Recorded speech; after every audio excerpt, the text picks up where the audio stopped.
Samantala sa ating police report, pagsusuway sa isang inuman na nauwi sa sakitan, nilinaw po ng PNP Calasiao. Para sa detalye kasama natin Idol Joanna De Vera. 104.7 IFM Report. Nauwi sa sakitan ang dapat sanay maayos na pagmamando ng isang barangay kagawad sa grupo ng nagiinuman sa isang barangay sa Calasiao. Sa unang post na ibinahagi sa social media, sinuway umano ng opisyal ang mga nagiinuman at nangako naman ang mga ito na tatapusin na lamang ang iniinom, ngunit bumalik umano ang kagawad kasama ang anak nito saka hinampas sa ulo ang isa sa mga nagiinuman. Taliwas sa ibinahagi sa social media, ayon kay Calasiao PNP Deputy Chief of Police, Police Major Rodrigo Lubiano Jr., nag-blotter rin ng report sa kanilang himpilan ang nasabing opisyal at isinaad naman na noong mga panahon na iyon ay mayroong nag-report na mga residente na nanaabala umano sila sa ingay na ginagawa ng mga nagiinuman bandang alas 11:30 ng gabi. Based on sa complaint, dahil sa barangay officials din ito, si Kagawad, is pinuntahan nila at winarningan ko itong grupo na to.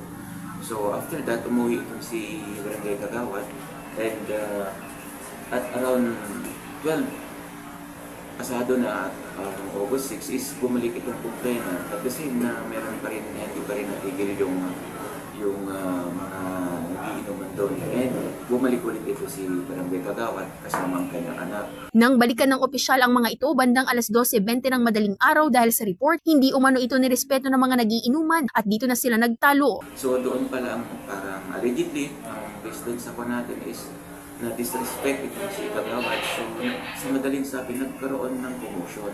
So, both parties is nagkaroon sila ng injuries.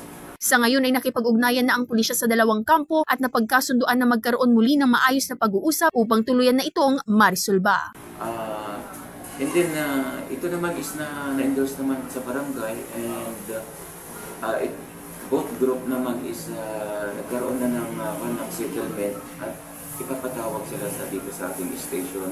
Kasama mula rito sa IFM Dagupan, ito si Idol Joanna De Vera, Tatak IFM. IFM News. IFM News. IFM News.